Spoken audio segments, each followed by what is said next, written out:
किस्सा खूपच ब्रेकिंग होता. इफ एनीबडी इज लॉयल ना, ते आपलं काम असतं. तू टॉर्चर होशील त्याच्यामध्ये. अनन्यात हवी आहे, लग्न झालेली हवी. ही मला ना कुत्रा आणि मांजराच्या मधलं काहीतरी पाहिजे. नमस्कार, मी आहे आरजे शोशो सोनाली आणि आज स्टार्स कट्ट्यावरती माझ्यासोबत आहेत अतिशय गोड, सुंदर आणि गुणी अभिनेत्री स्मिता गोंडकर.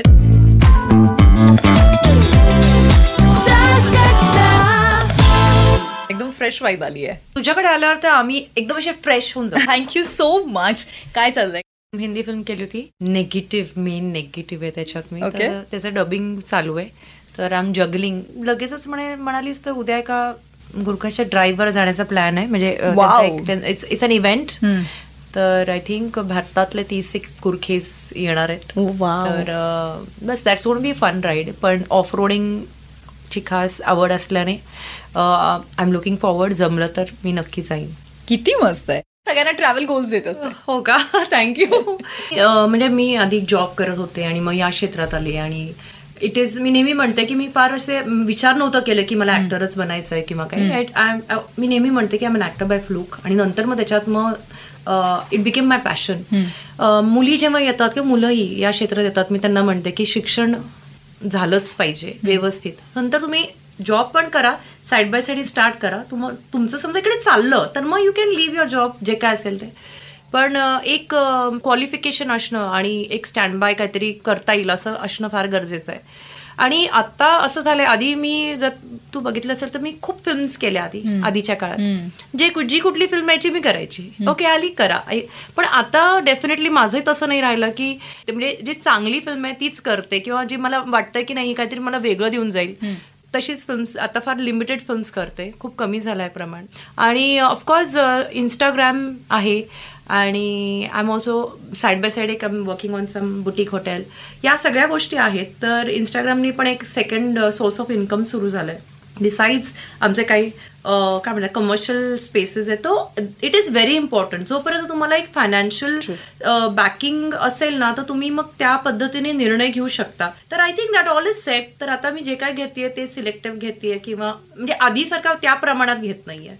पण कुठेतरी असं वाटते का की आपण हा निर्णय घ्यायला खूप उशीर लावला? म्हणजे आधी आपण एवढे प्रोजेक्ट स्वीकारले आणि आता आपण त्याला म्हणजे म्हणूयात की फिल्टर करतोय. तर हे फिल्टर करण्यासाठीची जी प्रोसेस आहे याला खूप वेळ घेतला. फक्त फिल्टर नाही, पण बऱ्याच गोष्टींमध्ये निर्णय घेताना मी खूप म्हणजे मला असं वाटतं मी खूप चुकली आहे, किंवा मी निर्णय नीट विचार करून घेतलेले नाही, असंही आहेत. आधी असं एवढा विचार नव्हता. म्हणजे जे येतंय चला करू असं चालू होतं. आता खूप येतात, पण आता असं वाटतं की नाही, आता कमी असेल तरी क्वालिटी पाहिजे. Quality is more important. आणि मला असं आठवतंय, मी म्हणजे या इंडस्ट्रीमध्ये पण मी ऍड फिल्म्सनी स्टार्ट केलं होतं. तर मला माहित नव्हतं की नक्की काय करायचंय. मला टेलिव्हिजन करायचंय का फिल्म करायची आहे का काय करायचंय, हिंदी करायची.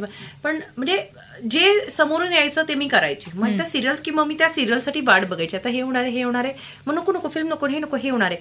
मग ते वर्कआउट काही ना काही कारणाने व्हायचं नाही. आणि मग कुठल्या तरी फिल्म साठी काहीतरी साईन व्हायची. अच्छा हे होणार आहे मग मी फिल्मकडे आपलं म्हणजे मन लावायची. तेवढं ते व्हायचं नाही, काहीतरी वेगळं व्हायचं.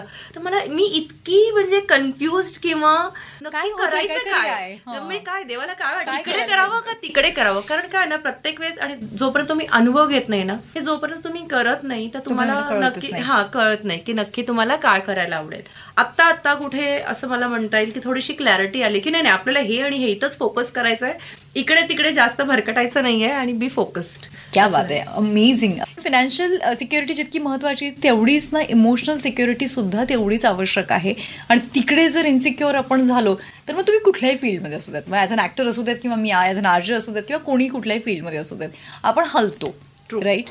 आपण नाही कॉन्सन्ट्रेट करू शकत. मग तुझ्याकडे किती भारी चांगलं काम आलं असेल तरी जर तू mentally you are not stable, तुम्ही नाही त्याच्यावरती डिलिव्हर करू शकता. That is a big story. पण मी शॉर्टमध्ये एवढंच सांगेन की तो किस्सा खूपच माझ्यासाठी खूप ब्रेकिंग होता. म्हणजे ब्रेकिंग, आज जर विचारलेस ना की बाबा ते वाईट झालं ना, मी म्हणेन नाही ठीक आहे, त्याच्यातनं मी खूप शिकले. कारण त्या किस्सेनंतर मला हे असं जाणवलं की म्हणजे मी अशी हे बिलीव्ह करू लागले होते की रिलेशनशिप्स असतात नसतात, म्हणजे ते किती दिवस टिकतात हे माहीत नाही. वेरस दॅट रिलेशनशिप मला असं फॉर एव्हर वाला वाटलेलं.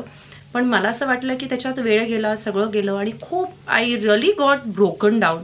तर मला असं वाटलं की आता कोणी माझ्यासाठी असेल नसेल आय डोंट, मला कुणावरती गॅरंटी पण नाहीये आणि कुणाकडनं काही एक्सपेक्टेशनही नाहीये. तर आपण आपल्यावर जर इफ एनीबडी इज लॉयल ना, ते आपलं काम असतं.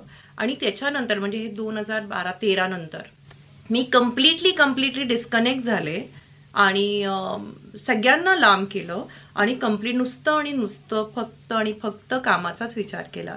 कुठेतरी मी खूपच लांब झाले होते सगळ्यांपासून.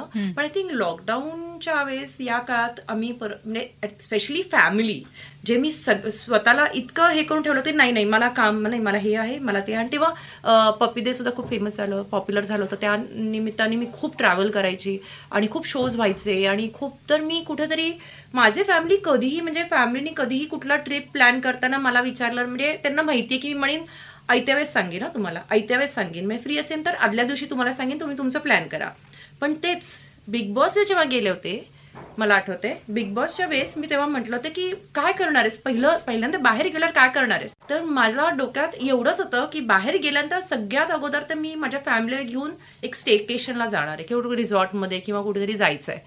इतकं beautiful, it was such a beautiful experience. आणि हे माझे सगळे कझन्स, ते मी कझन्स नाही म्हणेन, त्या माय बेस्ट फ्रेंड्स असं म्हणताय. आपली जी नातं असतं ना, भाऊ म्हणा, कझन म्हणा, वहिनी म्हणा, मित्र असणं फार गरजेचं आहे. प्रत्येका वेळेस I think have taken an initiative. आता स्टेकेशन्स तर आमचे खूप होतात, मी प्लॅन करते.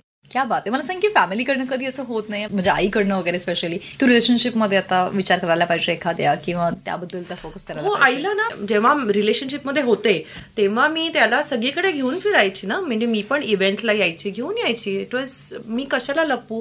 पण आईचं कुठेतरी होतं मनात की बाबा सेटल हो, मग ठीक आहे ना, ते होत असतं, नो प्रॉब्लेम, चांगला मुलगा मिळेल वगैरे.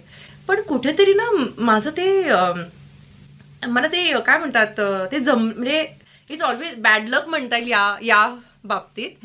मग नंतर मला असं म्हणजे बहुतेक मला असं वाटतं, म्हणजे कोणीतरी सांगितलं होतं की तुझ्या पत्रिकेमध्ये कुठलं तरी काहीतरी चुकीचं आहे, तर जागेत काहीतरी कुठल्या तरी चुकीचं बसलंय, तर तिकडे ना you always have a very bad relationship. म्हणजे तू टॉर्चर होशील त्याच्यामध्ये, मेंटली, इमोशनली, फायनान्शियली. आणि माझे जे काय प्रयत्न सुद्धा झालेत आतापर्यंत 2-3 रिलेशनशिप्समध्ये, आणि तसंच झालेलं आहे. आणि मला असं जाणवलं की आणि मी वर्क केलं स्वतःवरती. आपल्याला ना बरेच जण असतात म्हणतात की लोनली किंवा अलोननेस. मी असं म्हणते की आय एन्जॉय माय अलोननेस आणि मेडिटेशन वगैरे करते, तर मी त्याचा मला खूप फायदा झाला. आणि जे आपल्याला असं नेहमी मला असंही वेळ होता की यार आपल्याला कोण, आपलं आता लग्न नाही ना करणार, आता कोण करणार ना, किंवा मी कशाला करणार, असं खूप वाटायचं तेव्हा. पण तेच बदललं आणि असं झालं की no, I am enjoying my aloneness. आणि आईला मी तेच म्हटलं, आई मी लग्न करायला तयार आहे, तू फक्त एक निवडायचं. यू वॉन्ट, तुला तुझी मुलगी आनंदात हवी आहे का तुला तुझी मुलगी लग्न झालेली हवी आहे. मी तू म्हणालीस जर लग्न झालेली हवी तर मी लग्न करेन, पण तुला आनंदात जर मला बघायचं असेल तर तू हा विचार काढून दे. आणि कुठंतरी तिने पण असं तिला सांगितलंय, बघ हे झालंय, हे घडलंय आणि हे माझ्यामध्ये आहे कदाचित, तर maybe I am not blessed to have a good family, म्हणजे अ फॅमिली जे मला नेहमी क्रेव्ह करते. मी बिग बॉस मध्ये सुद्धा खूप क्रेविंग होती ती. पण ठीक आहे, मला असं वाटतं की माझ्या आयुष्यात जर ते नाहीये ना, तर मला त्रास नाही व्हायला पाहिजे. म्हणून त्याच्यासाठी मी खूप ध्यान करून या गोष्टीतनं बाहेर आली. तर मला आता खूप छान वाटतं की मी एकटी आहे. जर मला आणि खूप प्रपोजल आले ऍब्सोल्युटली, आणि मला ते काही कुठल्याही परिस्थितीत डिस्टर्ब करायचं नाहीये. मला खूप लग्नाचे म्हणजे काय म्हणा प्रपोजल आले बिग बॉस नंतर, अजूनही येतात. या मीडियमवर मी स्पष्ट करायला मला आवडेल की दुसरं काही कारण नाहीये, पण मला माझा स्वतःचा वेळ मला स्वतःला द्यायला एवढं आवडतं की I need my space, I need my time, I am very happy. तर त्याच्यामध्ये असं होईल ना, जर मी रिलेशनशिपमध्ये गेले किंवा लग्न केलं, मला वेळ द्यावा लागणार. ते मी असं नाही म्हणू शकत की आता मला मूड नाही, मला टीव्ही बघायचं, आता बोलू नकोस माझ्याशी थोड्या वेळ. I can't do that. वेळ तर द्यावाच लागेल, कुठल्याही रिलेशनशिपला वेळ द्यावा लागणार. आणि तोच वेळ जर मी माझ्या फॅमिलीला देऊ शकले तर मला जास्त आनंद होईल त्याचा. ग्रेट या स्मिता. मला असं वाटतं की ठीक आहे ना, आपण आपल्या टर्म्सवरती आपलं लाईफ जगलं पाहिजे. मग जर तुला वाटतंय अगदी डेस्परेटली की माझ्या लाईफमध्ये कोणीतरी पाहिजे, तर आपण त्यासाठी प्रयत्न करतो आणि कोणीतरी आपल्या लाईफमध्ये येतं. पण टॉक्सिक रिलेशनशिपमध्ये राहण्यापेक्षा सिंगल राहिलेलं कधी बेटर. आणि त्याच्यात माझी ग्रोथ पण मला दिसते. आणि जे व्हायचं असतं ना आयुष्यामध्ये, प्रत्येकाच्या आयुष्यामध्ये ते होत राहतं. बरेच जण म्हणतात ना, हे माझ्या बरोबरच का झालं. अरे इट इज, जर व्हायचं असेल ते होणार. It is your destiny. आणि आय ट्रुली बिलीव्ह इट. कारण मला असं नेहमी वाटतं की मी कधीच नाही कुणाचं काय केलं, मी कधीच मग मलाच का असं वगैरे असं. पण मग म्हटलं नाही, ते आता व्हायचंय ते होणार. You have to look at it. आणि माहिती का, ते म्हणतात ऍक्टिंग अशी करा जसं तुम्ही जगताय, आणि तुम्ही जगताना असे जगा जसं ऍक्टिंग चालू आहे. It's life is a stage ना. तर फार आपण प्रत्येका गोष्टीवर खूप मन लावून जर हे बसलो तर आपल्याला खूप त्रास होणार. पण कुठेतरी असं नाही वाटत स्मिता की तुझा हा जो साधे भोळेपणा आहे, तुझे हे जे सिम्पल लाईफ आहे, तू थोडी चॅप्टर, थोडी स्मार्ट बिहेव करू शकली असतीस, मला कदाचित गोष्टी बदलल्या असत्या. मला प्रॉब्लेम आहे एक तर, मी ना लहानपणापासून मी पाहिलंय, मी कुठली गोष्ट काय रूल्स असतात ना, रूल्स रेग्युलेशन्स, हे कधी मी चुकून तोडले समजा, किंवा काहीतरी गडबड केली तर मी लगेच लगेचच पकडली जाते. तेव्हापासून मी एकदा दोनदाच झालंय, आता आठवत नाही काय, पण तेव्हापासून मी स्वतःला सांगितलं आतापासून चॅप्टरगिरी करायची नाही, रूल्स सोडायचे नाहीत. आणि शाळेत जे शिकवलेले ते असतात ना मॉरल्स, रोज एक मॉरल असायचा तिथं ब्लॅकबोर्डवरती, ते सगळे फॉलो करायचे. आणि हे लहानपणीपासूनच मी ठरवलेलं होतं, कारण आपलं फसतं नेहमी काहीतरी. म्हणून नाही, आय थिंक मला जमणार पण नाही. आणि ते जसं आहे तसं आहे. एक छान मस्त नातं तुझं तुझ्या सोबत असणाऱ्या प्राण्यांसोबत पण आहे ना. एक लास्ट टाइम जेव्हा आपण भेटलो होतो तेव्हा एक अशी इमोशनल घटना तुझ्या आयुष्यात घडणार होती, तुझ्या मनी मौला पिल्लू होणार होतं. हो ना. तर काय आहे पुढे डेव्हलपमेंट? वेल, तिला 4 पिल्लं झाली आणि मला खूप छान वाटतंय की मी तिच्या बाळपणाला मी तिच्या बरोबर होते.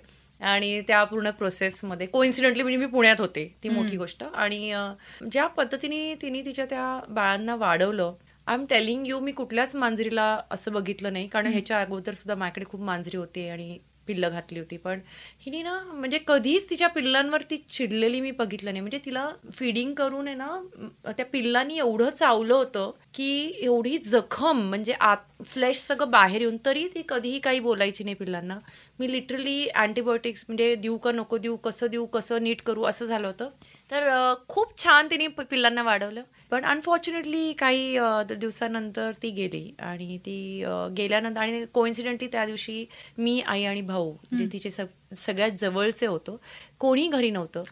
आणि तेव्हा त्या प्रसंगामध्ये तेव्हा ती गेली. तर हे खूप मला दुःख झालं होतं की नक्की काय झालं तिच्याबरोबर. कारण आदल्या दिवशी ती इतकी, म्हणजे तुला मी म्हटलं होतं की मला ना कुत्रं आणि मांजर ह्याच्या मधलं काहीतरी पाहिजे. म्हणजे मांजर हवी आहे, पण तिच्यामध्ये कॅरेक्टरिस्टिक्स हवे. आणि तिच्यामध्ये त्या सगळ्या कॅरेक्टरिस्टिक्स होते. तिला सांगितलेलं कळायचं, जा विस्कीला जाऊन शोधून ये. म्हटली की ती वर जायची, तर तिला कसं कळायचं काही कळत नाही. पण आम्ही आदल्या दिवशी विस्कीला शोधत होतो, ती माझ्याबरोबर सगळीकडे शोधत होती. इनफॅक्ट तिने दाखवलं की विस्कीचं भांडण दुसऱ्या बोक्याबरोबर झालं, तर तिने ते पॉइंटेड करून ते केस दाखवले. तर शी वॉज सो इंटेलिजंट की, आणि खूप डिस्टर्ब झालं होतं की नक्की काय झालं तिच्याबरोबर, ते काय मला कळेना. डॉक्टर्स काही नीट मला सांगेना. पण नंतर मग मी एक ॲनिमल कम्युनिकेटरला कॉन्टॅक्ट केला. ओके, अमेझिंग गोष्टी मला कळल्या. कारण आतापर्यंतच्या जेवढ्या माझ्या मांजरी आहेत ना, she was not the very prettiest looking. ती अशी स्ट्रे होती, पण पाहिलं तर शी वॉज समानाची अशी मिनिएचर, पण तिच्या केस फार कमी होते. पण ती एवढी इंटेलिजंट मांजर होती.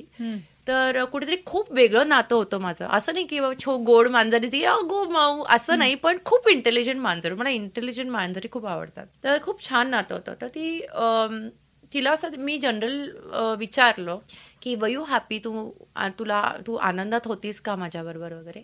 तर तिचं उत्तर असं आलं की I was treated like a princess. कारण विच इज अ फॅक्ट. का सांगते द फॅक्ट का, कारण माझ्याकडे आतापर्यंत जेवढे मांजरी आले होते, जेवढी मांजरी होती त्याच्या तिच्या बरोबर 3 अजून होत्या, पण कुठल्याच मांजरीला मी एवढं पॅम्पर केलं नव्हतं. म्हणजे घरात कुठलीही गोष्ट, म्हणजे राईट ते कॅट हाऊस असेल किंवा तिच्या खेळणी असेल किंवा तिच्यासाठी वॉटर फाउंटन असेल, तर कुठल्याच मांजरी एवढं म्हणजे कौतुक झालं नव्हतं. मग नंतर तिला हे विचारलं की तुला काय झालं. ती म्हणे नाही काही नाही, इट इज माझं जेनेटिकल होतं. म्हणजे जेनेटिकली ती म्हणे पोटामध्ये नॉट्स होते. मला काही कळलं नाही. म्हटलं पोटात नॉट्स म्हणजे काय खाल्लंस का. म्हणजे नाही, पोटात आणि तिला उचललं ना, आधी ती खूप अंगावर अशी झोपायची, पण तिला उचललं की ती नको असं म्हणायची. तर मला वाटलं तुला त्रास व्हायचा का मी उचललं वगैरे, तर तू नको म्हणायचीस, मग सोडून द्यायची मी तिला. तर ती मध्ये आधी ते नॉट्सचं तिने सांगितलं, इट वॉज व्हेरी जेनेटिकल. मी काही खाल्लेलं नव्हतं, पण मला खूप अनइझी झालं आणि आय जस्ट पास्ड अवे. तर वी आर सो सॉरी, आम्ही कोणी घरी नव्हतो आणि तू गेलीस आणि माफ करा मला, मला माहित नव्हतं असं काही. तर ती म्हणाली no, I chose it that way. ह्याच्या अगोदरचे जे काही 1-2-3 मांजरी आहेत ते कधीच आले नाही. तर आय एम व्हेरी शुअर ते आले नाहीत, कारण प्रॉब्ली दे वर लिव्हिंग द बॉडी, म्हणून ते कधीच घरी आले नाहीत. त्यांनी कुठली तरी दुसरी जागा वगैरे पकडून ते might have left the body. आपण आहे ना बॉडीवर खूप इमोशनल होतो आणि आपल्याला ते व्यवस्थित पुरायचं असतं, आपण ते अंतिम संस्कार करायचे असतात व्यवस्थित. मी तिला एक छान बरियल दिलं होतं, मी नव्हते इकडे, माझ्या नेफ्यूनी बरियल दिलं होतं. मी हेही विचारलं की मी त्या मी ते मला माहिती आहे जागा कुठे बरियल दिलंय, मी येऊ का तुला तिथं भेटायला. तर तिने सांगितलं छे नाही, अजिबात नाही, माझ्या बॉडीकडे अजिबात येऊ नकोस. आणि मी जाणार होते, पण असा निरोप आल्यामुळे मी गेले नाही. नंतर हेही विचारलं तुझं काय राहिलंय का, मी करू का. तर तिने सांगितलं, ती जी कम्युनिकेटर होती तर ती म्हणते तिचं काही बेड वगैरे होतं का ग्रे कलरचं. मी आपली विचार करते ग्रे का होतं, तिचं हाऊस सुद्धा डार्क ब्लू कलरचा होता. आणि मी विचार करते काय होतं, तर ती म्हणाली काहीतरी ग्रेश आहे, ब्लूइश ग्रेश आहे.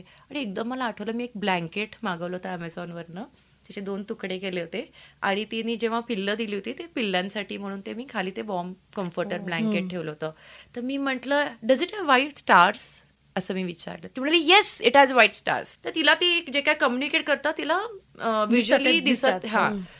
तर मला असं एकदम मी म्हटलं हां त्याचं काय करू. ती म्हणाली ती म्हणते की ते ठेव, ते नको टाकूस, बाकीचं दिलं तरी सांग. आणि ते ब्लँकेट अजूनही माझ्याकडे आहे, ती अजूनही मी साईडला घेऊन झोपते वगैरे. तर या इट वॉज व्हेरी ब्युटिफुल. आणि मी म्हटलं तुला काही मेसेज आहे का माझ्यासाठी.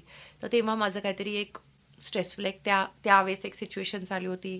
तर ती म्हणते की I want to start a new chapter, move on वगैरे. म्हणजे त्यांना कळतं आपण काय बोलतो, तेही कळतं.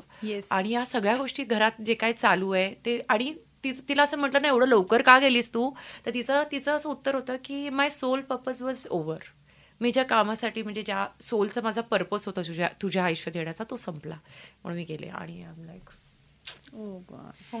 नंतर मी माझ्या त्या 3 जे आत्ताचे मांजरी आहेत त्यांचं कम्युनिकेशन केलं आणि इतक्या अमेझिंग गोष्टी कळल्या. त्यातले एक मांजर तसंही खाणं खात नव्हतं नीट, आणि तिच्याबद्दल हे कळलं की तिन्ही वेगळ्या वेगळ्या कॅरेक्टरिस्टिकचे मांजरी आहेत. तिचं कळलं की मला प्लीज खाणं बदला. आणि आम्ही खाणं बदललं, तिच्यासाठी खाणं बदललं.